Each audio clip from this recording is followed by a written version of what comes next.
Aujourd'hui, ce que nous allons faire, nous allons parler d'imprimante 3D. Et je vais parler un peu de ce que je sais jusqu'à maintenant et pourquoi, point de vue astronomie, c'était fantastique. Parce que si on regarde ici, nous avons eu, voyons voir, est-ce que c'est celui-ci? Non, voilà.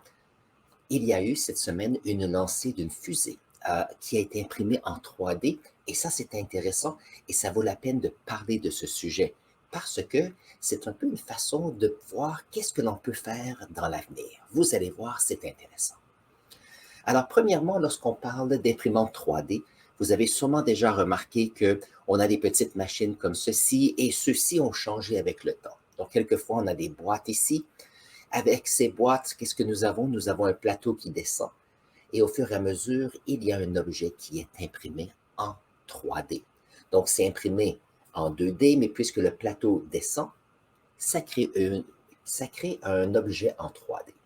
Quelquefois, c'est la plaque qui descend, quelquefois, c'est la tête qui imprime, qui monte. Ça dépend du type d'imprimante. Donc ça ici, c'est un exemple.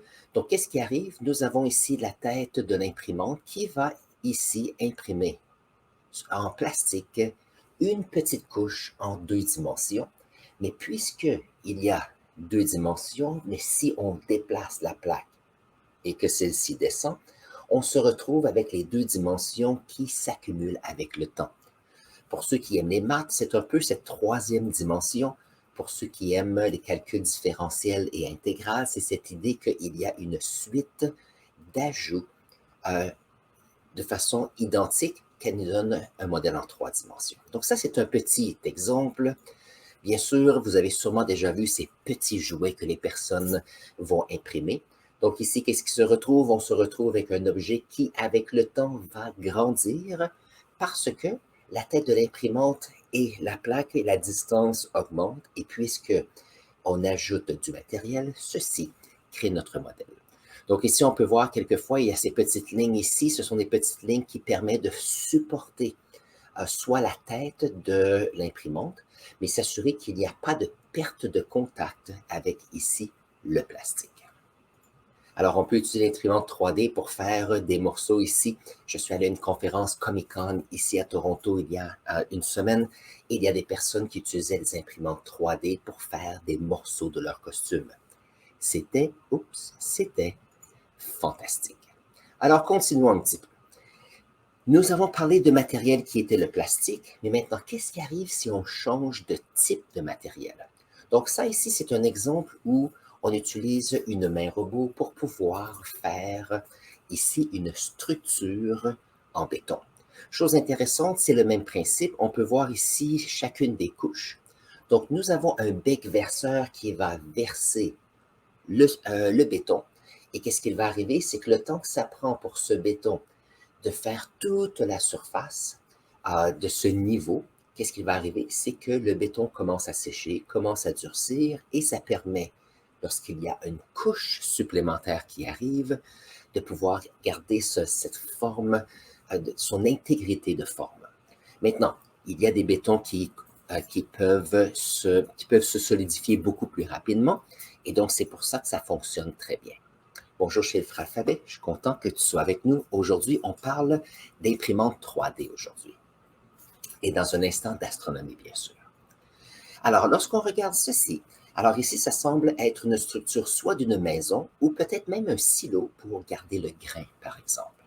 Donc, il y a des avantages avec l'utilisation, par exemple, de ce béton, c'est qu'on n'a pas besoin de manutention. Tout se fait par ordinateur.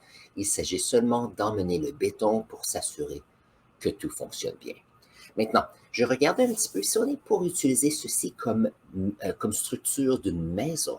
Ce qu'il faudrait faire attention, c'est de garder en tête que lorsque le béton va durcir, il va sécher. Et ça dure souvent quelques décennies. Il y a quelquefois des gaz qui sont créés. Donc, pour les maisons, c'est bon. Il faudra s'assurer qu'il y ait une bonne aération pour s'assurer que tout va bien. Mais si on a un bâtiment industriel, c'est quelque chose qui se fait très bien. Et on peut voir ici, avec les petits zigzags qu'il y a entre les deux côtés, ceci permet de garder une forme complexe. Alors ici, c'est un autre exemple où on utilise cette idée d'imprimer en 3D une maison.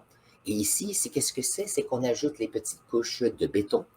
Donc ici, on se dit que c'est une façon qui est. Alors, voyons voir le titre ici. On dit que c'est durable comme maison. Alors, c'est durable, premièrement, parce que c'est dur, bien sûr. On peut les avoir à long terme. La difficulté, point de vue durable, c'est que lorsqu'on fait la création de cet oxyde de calcium, qui est cette poudre blanche de ciment dans le béton, ceci crée des gaz à effet de serre. Donc, ici, il y a une question, est-ce que c'est durable, oui ou non? La question, c'est que si on considère que c'est une maison qui est construite à long terme, deuxièmement, que ici, puisqu'il y a une couche de béton, qu'est-ce qui arrive? C'est que la fraîcheur reste à l'intérieur durant l'été et bien sûr, durant l'hiver, la fraîcheur reste à l'extérieur. Donc, c'est beaucoup plus facile d'isoler ou de tempérer ces maisons. Mais ici, comme vous voyez, il n'y a pas de fenêtre. Donc ici, c'est quelque chose à considérer. Peut-être qu'il y aura ici des fenêtres ici, comme toi. C'est possible. Maintenant, je regardais ici quelque chose qui était intéressant. Il y a quelques années, il y avait un concours de la NASA. Comment est-ce qu'on pourrait construire des habitacles sur Mars de façon à ce que l'on puisse avoir des humains là-bas?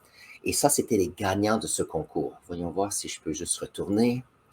Donc ici, c'était un défi pour créer des habitats 3D ici sur Mars.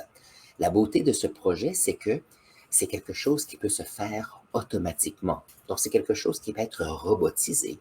Ça veut dire qu'on peut envoyer l'équipement sur Mars et si bien sûr on a le bon codage, on a l'équipement, il y a l'automatisation qui peut créer ces habitacles.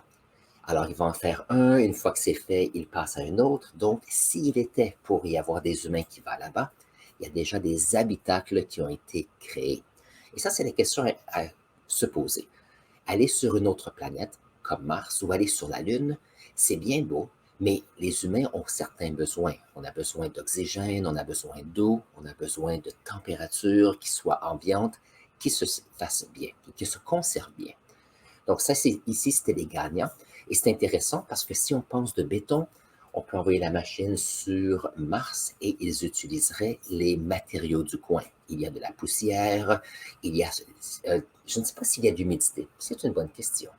Mais il y a sûrement moyen de trouver quelque chose de l'atmosphère ainsi que la poussière et les mettre ensemble, peut-être même par compaction, de façon à ce qu'on puisse avoir des habitacles. Et ça, ce serait fantastique parce qu'on aurait comment je peux dire ça, comme une petite colonie qui se bâtit seule sans l'apport des humains.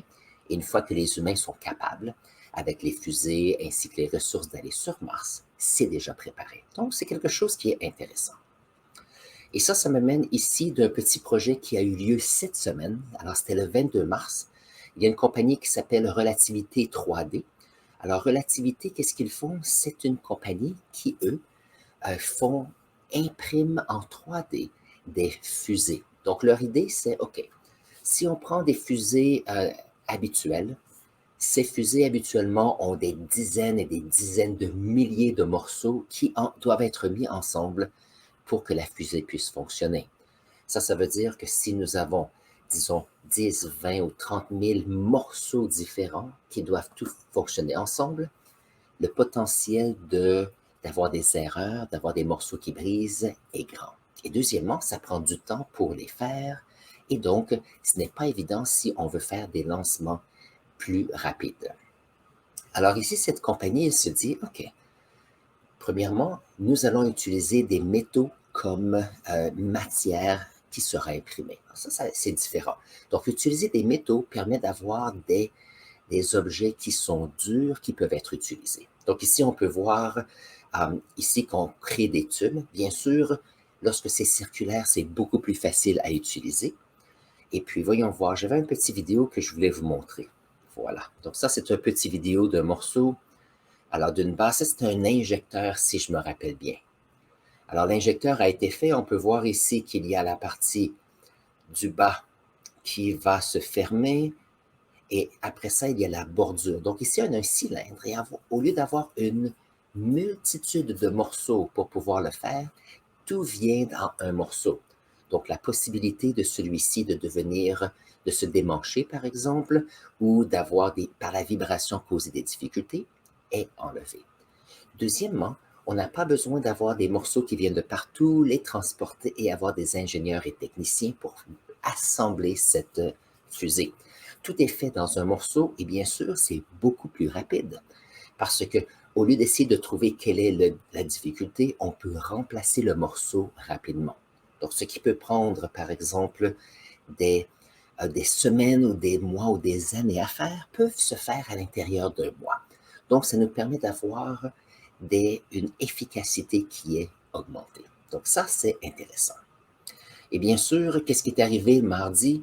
Il y a eu ce lancement. Donc, j'ai ici mis la vidéo et en passant, je vais mettre tous les liens dans la description ici, ci-dessous, lorsque j'éditerai cette vidéo. Donc ça ici, c'est une trentaine de secondes avant le lancement. Donc ici, qu'est-ce que c'est? Ce sont tous ces tubes cylindriques qui ont été imprimés avec une imprimante 3D. Et puis, qu'est-ce qui arrive? C'est qu'ils ont été assemblés. Donc, c'était un test cette semaine. C'était une fusée qu'on voulait envoyer en haute atmosphère, faire quelques orbites et revenir. Il y a eu quelques difficultés, je vais montrer ça tout à l'heure, mais c'est un immense succès. Alors ici, qu'est-ce qui est arrivé? On a le lancement. Nous avons notre fusée qui a un décollage. Donc ça, c'est un succès qui est fantastique. Donc ici, ce qui est intéressant, c'est que tout est fait et imprimé. Donc, premier succès intéressant, c'est que oui, l'imprimante 3D pour les métaux fonctionne, mais ça nous permet de pouvoir voir, OK, c'est un développement qui se fait pour améliorer des choses. Je sais que SpaceX, avec Elon Musk, il est des années à l'avance de cette compagnie. Mais c'est le talent, la curiosité et les différentes idées qui fait qu'il y a un développement assez intéressant. Donc ici, on peut voir la trajectoire. On a ici la vitesse. Alors, une chose qui était super content. Alors ici, on peut voir, c'est fantastique, on peut voir ici, je pense que c'est 8 ou 9 sorties ici de fusée. Donc, ils étaient super contents parce qu'ils ont atteint la vitesse de 2 fois la vitesse du son. Donc, ça, c'est une chose qu'ils voulaient faire parce que n'oublie pas qu'il y a beaucoup de vibrations. Alors, une de mes questions, c'est est-ce que ce métal qui est imprimé peut avoir des faiblesses, peut se briser? Et ça, c'est toujours une question. Donc, des tests vont aider.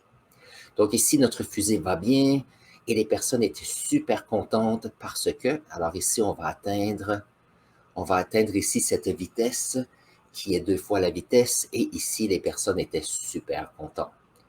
Très bien. Et donc, ils ont continué, et je vais continuer. Tiens, je vais continuer. Alors, deuxième étape ici, c'était la première fusée qui va ils vont laisser aller cette fusée, et la première partie, non, la deuxième étage, son idée, c'était de partir la fusée pour continuer la lancer. Parce que n'oubliez pas que près de la planète, la gravité est le plus grand.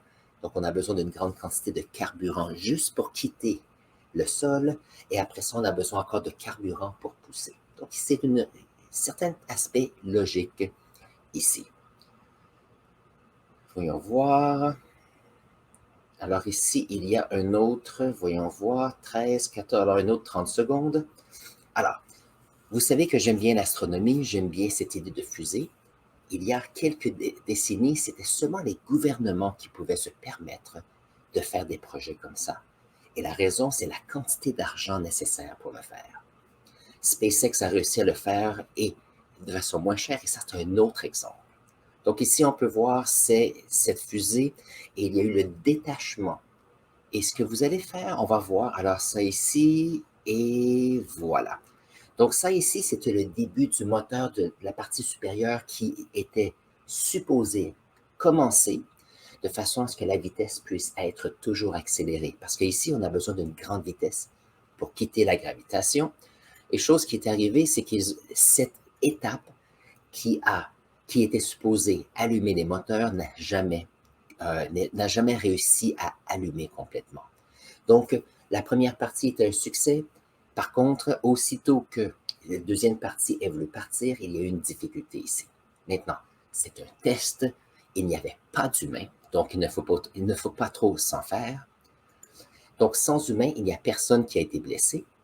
Par contre, c'est un succès, premièrement, pour dire qu'il y a une viabilité des fusées imprimées en 3D. Et bien sûr, si on peut le faire avec des fusées, on peut le faire avec plein d'autres choses qui pourraient être intéressantes, qui sont utilisées pour nous ici, sur la planète, bien sûr. Et donc, ça, c'était le premier succès. La partie supérieure n'a pas fait son travail. Par contre, on sait que la première partie fonctionne, donc les ingénieurs vont retourner à leur table de travail et ils vont régler cette situation, j'en doute pas, de façon rapide, parce que bien sûr, lorsqu'on sait que quelque chose fonctionne, c'est toujours plus facile de modifier pour aller de l'avant que de créer quelque chose complètement nouveau. Donc ça, c'est un projet qui dure depuis quelques années et je suis très fier de cette compagnie. Donc, je vais remettre ici le nom, notre petit... Alors ici, alors ça, c'est la compagnie, ça s'appelle relativityspace.com.